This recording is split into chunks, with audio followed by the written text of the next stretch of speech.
계셨죠? 네, 한 주간도 잘 계셨을 것입니다. 한 주간도 하나님의 은혜 가운데 보살핌 가운데 잘 계셨을 줄 믿습니다. 제가 2주 동안 이렇게 감대상에 와서 설교를 안 했는데요. 하지를 않았는데 오늘 모처럼 이렇게 쓰니까 좀 어색해요. 제가 지금. 그리고 뭐 여러 가지의 빈 그 틈이 좀 있어서 좀 제가 좀 약간 어썸한 데가 좀 있을 것입니다. 그래도 이해해 주시고요. 우리 말씀 가운데 하나님께서 함께 하시기를 주님의 이름으로 축복합니다.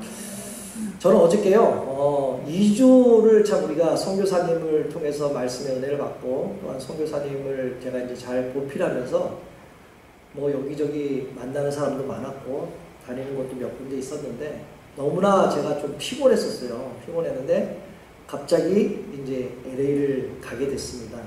그래서 저녁에 새벽 3시 반에 토요일날 새벽 3시 반에 김일환 집사님하고 제가 LA를 갔다 왔어요. 노회수 권사님, 노회철 집사님, 그 아버님 장례식에 다녀왔습니다. LA를 그 가는 도중에요. 아침에 이게 이제 해가 이렇게 밝아오잖아요. 근데 비가 오더라고요. 비가 막 내려요. 많이는 아니고 보슬비 같은 그런 비가 내렸습니다. 모처럼 만에 단비를 제가 이렇게 보니까 제 머릿속이 얼마나 복잡했으면 그동안에 그 복잡했던 그 머릿속이 하얗게 텅 비는 그러한 것처럼 느꼈고요. 또한 이 머릿속에 온갖 그 잡동사니 그런 그 오염물이 많을 거 아니에요. 우리가 그 오염된 것들이 깨끗하게 씻겨 나갈 정도로 마음이 시원해졌습니다. 이제 날씨도 쌀쌀해졌죠? 이제 여러분들 이제 뭐 옷도 좀 두껍게 입으셔야 되고 그래야 되는데 사랑하는 성도님들 건강에 유의하시기를 다시 한번 주님의 이름으로 축복합니다. 만약 이 세상에서 가장 귀한 것들이 있다면 과연 무엇이 있을까요? 귀한 것들. 그리고 여러분들이 귀하다고 생각하시는 것이 있을 건데 그게 과연 무엇이겠습니까? 뭐 여러 가지가 있겠죠. 물질도 있겠고요. 내가 살고 있는 집도 있겠고 또한 차도 있겠고 자녀들도 있겠고 여러 가지가 있을 것입니다. 이 세상에서 귀한 것은 잘 드러나지 않아요. 잘 보이지가 않다는 것이죠. 감추어져 있어서. 귀한 것은 아무나 볼 수 있도록 아무데나 두지 않습니다. 고귀하면 고귀할수록, 귀하면 귀할수록 깊숙이 숨겨놓고 또한 감추어져 있다는 것이죠. 그러므로 남이 볼 수 없는 것을 보는 사람, 다시 말해서 남이 깨닫지 못하는 것을 깨닫는 사람이 바로 귀한 사람인 것입니다. 바로 감추인 것을, 보이지 않는 것, 감추인 것을 보는 사람이 가장 귀한 사람이라는 것이죠. 예수님께서도 깊이 있는 그 마음속 깊이 있는 사람이 되도록 만들고자 마태복음 14장 44절에 이렇게 말씀하십니다. 천국은 마치 밭에 감추인 보화와 같으니 사람이 이를 발견한 후 숨겨두어 기뻐하여 돌아가서 자기의 소유를 다 팔아서 그 밭을 샀다라고 예수님은 이렇게 비유하고 있죠. 다시 말해서 밭에 감추인 보화를 발견하는 인생을 살아가라라고 하는 비유의 말씀인 것이죠. 그러므로 예수 믿는 사람은 다시 말해서 여러분들은 감추어진 그 보화를 소유할 백성뿐만 아니라 그것을 누리고 또한 잘 활용할 줄 아는 그러한 여러분들이 되시기를 주님의 이름으로 축복합니다. 그렇다면 이 감추어진 그 보화가 과연 무엇인가? 과연 감추어진 귀한 보물이 과연 무엇일까요?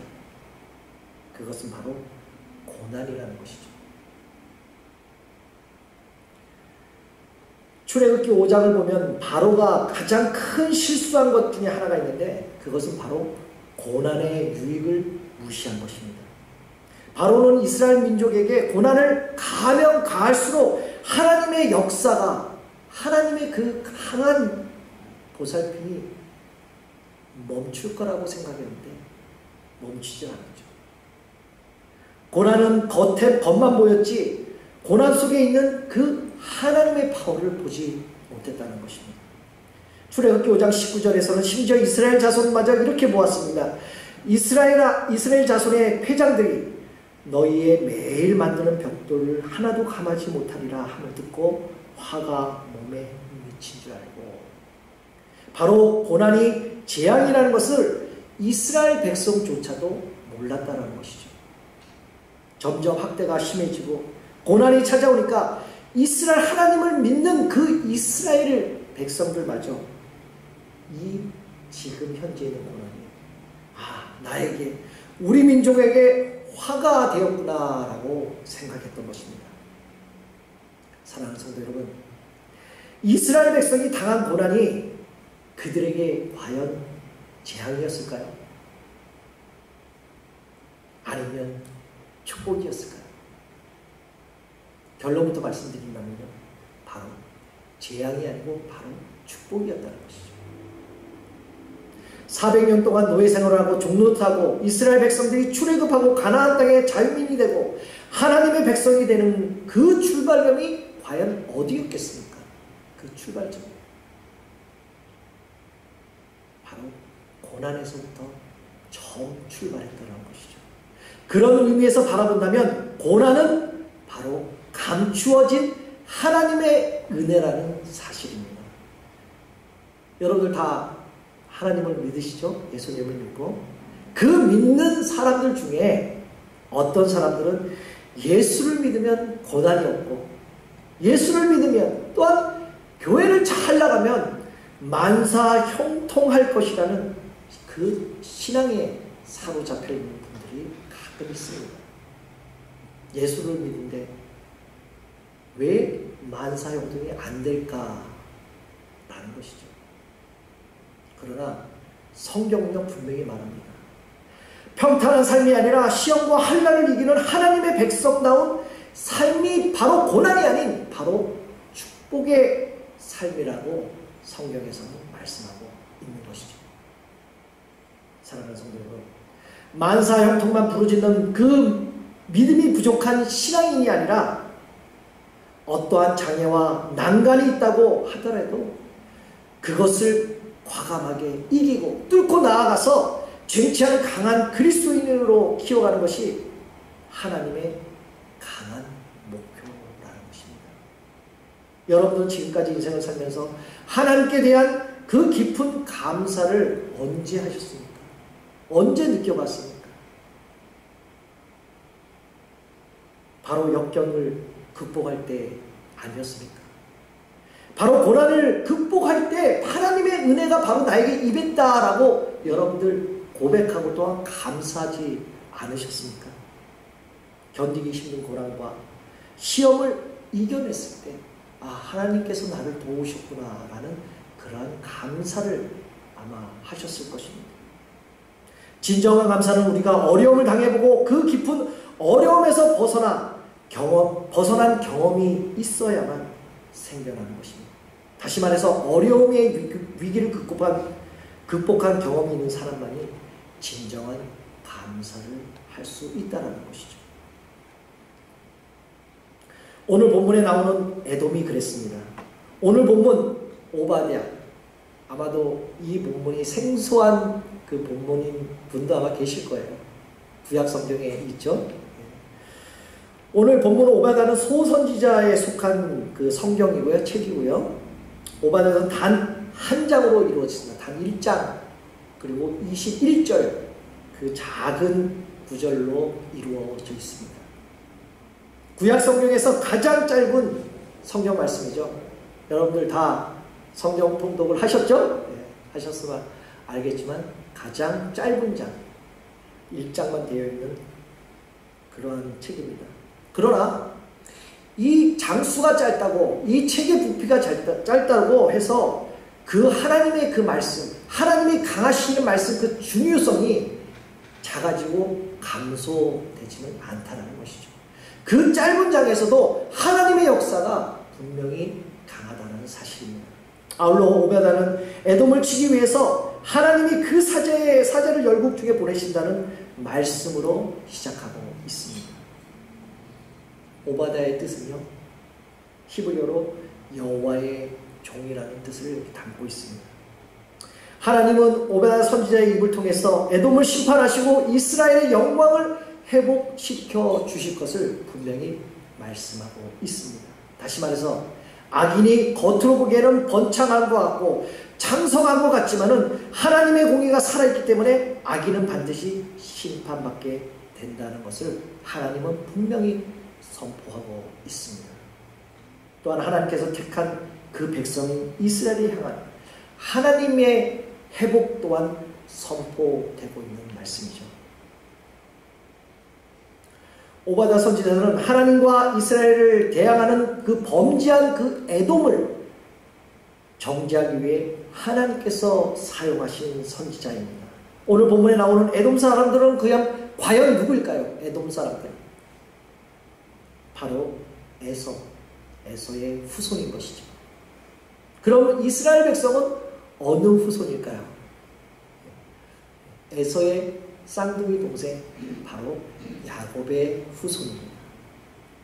야곱과 에서의 사이의 형제 싸움은 1000년 동안 그들의 후손에게 영향을 미쳤고요. 그 분열 때문에 에돔 사람들은 이스라엘 민족이 출애굽하는 중에 그들이 그 땅을 건너가지 못하도록 막았다는 것이죠. 아울러 의인이 지금도 고난받는 것 같지만 하나님은 의인을 잊지 않으시고 지금도 돌아보시기 때문에 나중에는 의인의 영광이 드러낸다는 사실을 오늘 본문 오바다서에서는 말씀하고 있습니다. 오늘 본문에 보면 에돔 사람들은 이스라엘 백성을 망하는 것을 오늘 본문 12절을 통해 너무나 좋아하고 너무나 기뻐했다는 사실입니다. 내 형제의 날, 곧 그 재앙의 날 방한할 것이 아니며 그 고난의 날에 내가 입을 크게 벌릴 것이 아니라 라고 말씀하시죠. 이들은 이스라엘 백성들이 망하는 것을 너무나 좋아서 입을 닫지 못했다는 말씀이죠. 너무나 좋아서. 여러분들도 기쁘고 좋은 거 있으면 입을 크게 벌리고 웃고 좋아하잖아요. 마찬가지로 이 에돔 사람들이 이스라엘이 망하는 것을 그렇게 좋아했다는 것이죠. 철천지 원수가 망하는 것을 보면서 입을 크게 벌리고 기뻐했습니다. 오늘 본문인 오바다서를 자세히 살펴보면요, 결과적으로 이스라엘 백성에게 임했던 이 고난이 오히려 하나님 앞에서는 은혜가 되었다는 것입니다. 그렇다면 왜 우리가 당한 모든 고난이 하나님 앞에서는 왜 은혜가 되는지, 그리고 그 고난이 왜 축복으로 바꾸어지는지, 그런 비결을 우리가 잠깐 은혜를 나누고자 합니다. 첫 번째는요, 하나님께서는 고난 중에 있는 사람을 더욱 생각하는 것을 기억한다는 사실입니다. 고난 중에 감춰진 하나님의 은혜는 고난 중에 있는 사람을 더욱더 사랑하는 것이죠. 하나님은 모든 자를 사랑하신다는 그 사실을 여러분들 믿으시죠? 그러나 고난과 고통 가운데 있는 자는 하나님께서 더욱더 사랑할 줄 믿습니다. 하나님께서는 출애굽기 4장 31절에 이렇게 말씀하십니다. 여호와께서 이스라엘 자손을 돌아보시고 그 고난을 감찰하셨도다 라고 말씀하시죠. 하나님께서는 고난당한 자를 감찰하셨다고, 하나님께서는 고난자를 보시고 또한 고난당하는 자를 주목하고 계시다라는 사실입니다. 사랑하는 성도 여러분, 오늘 이 자리에 계신 분들 중에 고통과 고난 가운데 있는 분들이 계십니까? 혹시 말 못할 고민이 있으신 분이 계십니까? 그렇다면 하나님을 바라보십시오. 하나님이 지금 그 고난을 보고 계신다는 사실을 여러분들 믿으시길 바랍니다. 하나님께서 그 말 못할 고민을 하나님께서는 여러분보다 더 잘 알고 계시다는 사실입니다. 여러분들 다 자녀들 이렇게 있잖아요. 그 부모들이 그 자식 중에 병이 있고 조금 모자라고 조금 나약한 그 자녀와 어려운 자녀에게 더 관심을 갖게 됐잖아요. 왜 그럴까요? 자녀들 중에 아픔을 가진 자녀에게 더 정이 간다는 것이죠. 부모의 마음이 이렇듯이 하나님의 마음도 다르지 않다는 것입니다. 연약한 가운데 있고 어려운 가운데 있는 주님의 자녀들에게 몇 배의 관심과 애정을 쏟아놓고 계시다는 것이죠. 말 그대로 하나님 품에 품어두신다는 것이죠. 제가 옛날 그 철없는 그 어린 시절, 그 꼬맹이 시절 때 그랬던 것 같습니다. 아픈 친구들이나 또한 아픈 사람들을 보면 제가 이랬던 것 같아요. 나도 한번 나도 아파봤으면 좋겠다라는 그러한 생각을 했었던 것 같습니다. 왜 그랬을까요? 친구가 아니면 어떤 아픈 사람이 병원에 입원하고 있으면 누가 병문안 오잖아요. 뭐 친구도 올 수 있고 다른 사람도 올 수 있고 꽃도 사들고 옵니다. 또한 제가 제일 좋아하는 그 파인애플 통조림도 사갖고 옵니다. 달달한 그 황도 그 통조림도 사갖고 옵니다. 그거가 먹고 싶어서 나도 아팠으면 좋겠다라는 그러한 생각을 했었던 것 같습니다. 여러분들 어렸을 때 그런 적이 없으셨습니까? 그런 달달한 거 좀 드시고 싶어서 나도 아파봤으면 좋겠다라는 생각을 하셨을 것 같아요. 다시 말해서 어려움이 있을 때, 그 약함이 있을 때 그 사람을 더욱 사랑하고 집중되고 관심 있게 된다는 것입니다. 그렇습니다. 여러분들이 어려움을 당하면 당할수록 하나님의 관심은 더욱더 깊어진다는 사실입니다. 여러분들이 어려움을 당하면 당할수록 하나님의 사랑은 더 깊어진다는 그 사실을 여러분들 잊지 마시고 믿으시기를 바랍니다. 우리 기독교에서 제일 중요한 것이 있다면 과연 무엇일까요? 그것은 바로 사랑이라는 것이죠. 사랑 하나를 배우기 위해서, 보잘것없는 그 어느 하나를 배우기 위해서 엄청난 노력과 또한 엄청난 그 시간이 걸립니다. 저도 기타를 배운 지는 뭐 수십 년이 됐지만 잘 못 쳐요. 근데 그때를 치기 위해서 얼마나 많은 시간을 보내는지 아세요? 찬양을 제대로 하기 위해서 여러분들 얼마나 오랜 시간이 걸렸습니까? 예배를 제대로 드리기 위해서 여러분들은 얼마나 오랜 시간이 지나오셨습니까? 어떤 성도들은요, 11조를 하기 위해서 11조 하나를 배우기 위해서 10년 이상 걸렸다는 사람들도 있습니다. 제대로 11조를 드리기 위해서 그냥 돈을 드리는 게 아니라 물질을 드리는 게 아니라 하나님 앞에 정성껏 거짓 없고 아낌없이 그 11조를 드리기 위해서 10년이라는 세월이 지났다는 분도 계십니다. 그런데 하나님은 이 중요한 사랑을 깨우치기 위해서 쓰시는 최고의 원자탄 같은 폭탄이 바로 아픔이라는 것이죠.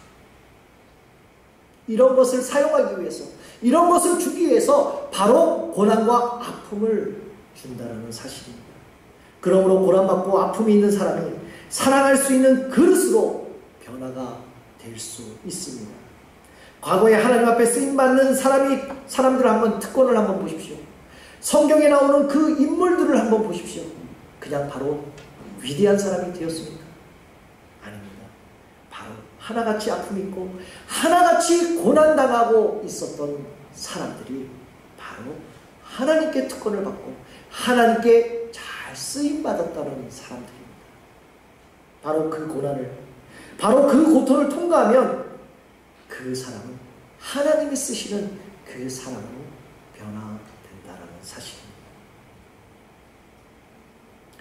예수님은 과연 어떤 분이십니까? 여러분들이 잘 알고 있는 그 예수님은 과연 어떤 분이십니까? 예수님은 연약하고 고난 중에 있는 분이십니다. 예수님께서 고난당하는 사람들을 보면 동질감을 느낍니다. 왜 느낄까요?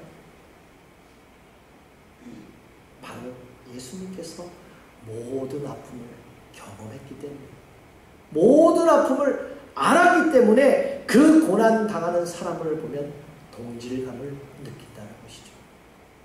마찬가지로 우리가 내가 좀 아팠다면, 그걸로 인해서 아팠다면 그 아픔을, 상대방의 그 아픈 것을 나는 더 알 수가 있다는 것입니다.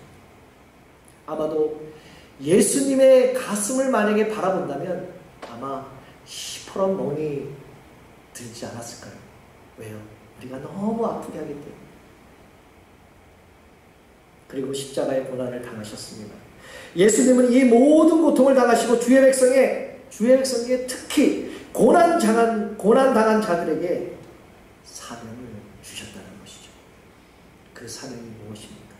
바로 아픔과 고난을 당한 그 백성들, 그 이웃들, 그 사랑하는 성도들, 하나님의 품, 또한 하나님의 품처럼 품어 주라는 그러한 사명을 우리에게 주었다는 것이죠. 그래서 사도 바울은 고린도후서 1장 4절에 이렇게 고백을 하죠. 우리의 모든 환난 중에 우리를 위로하사 우리로 하여금 하나님께 받은 위로로서 모든 환난 중에 있는 자들을 능히 위로하게 하시는도다 라고 말씀하시죠. 하나님께서 우리에게 아픔을 주시는 이유가 무엇입니까? 바로 사명 감당하라고 아픔을 주신 겁니다. 바로 사명 감당을 하라고 바로 고난을 주신다는 것을 믿으시기를 바랍니다. 사랑하는 성도 여러분, 하나님 앞에서 이런 아픔을 통해 위로자가 되는 능력들을 체험하시는 여러분들의 그 삶, 하루하루의 삶을 살아가시기를 주님의 이름으로 축복합니다.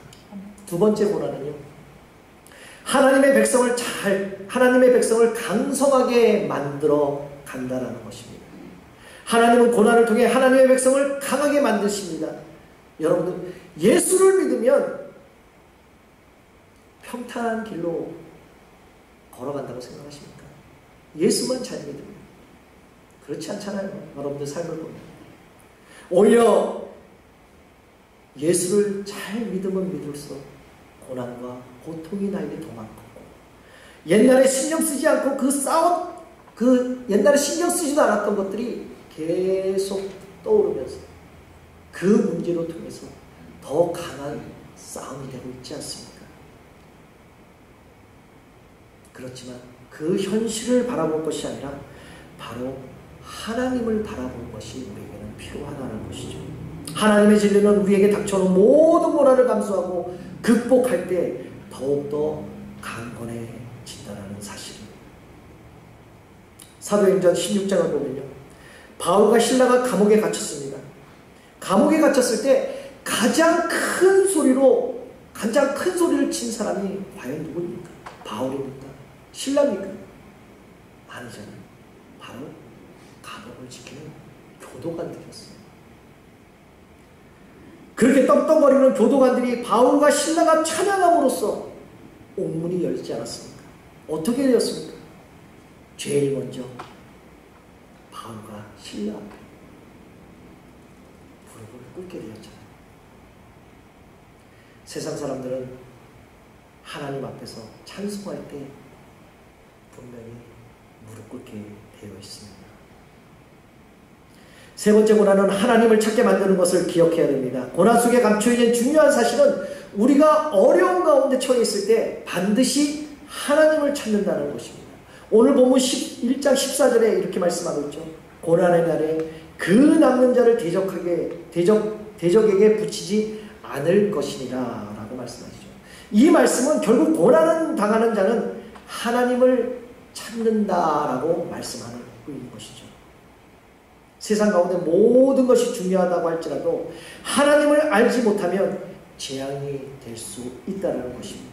고난은 기도를 전혀 모르는 사람에게 기도를 가르쳐주고, 기도를 잃어버린 사람들에게 다시 기도하게끔, 다시 되새기는 그러한 은혜가 있습니다.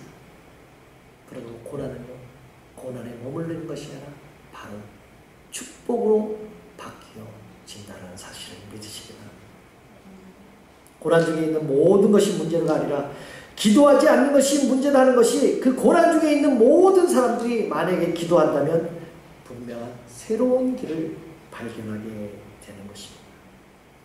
이제 우리 고난을 통하여 하나님 앞에서 놀라운 가치를 발견하는 하나님의 눈과 같이 하나님의 눈을 갖는 그러한 귀중한 주의 백성이 되시기를 주님의 이름으로 축복합니다.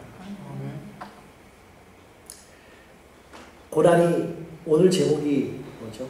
나에게 고난이 찾아온다면 그 다음에 뭐죠? 축복이 있다.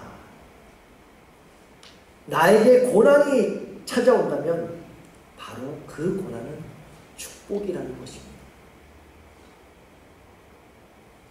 제가 예전에 작년 9월 달쯤에요, 타고 다니는 차를 잊어먹었다고 제가 한번 말씀을 드렸잖아요.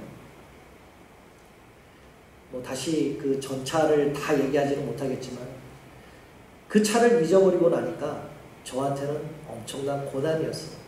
왜? 당장 타고 다닐 차가 없잖아요. 아무리 그래도 목사차를 그렇게 훔쳐가다니, 그런 생각도 많이 했었고요. 세상에 토잉차가 와서 끌고 가는 것입니다. 있을 수도 없는 거잖아요.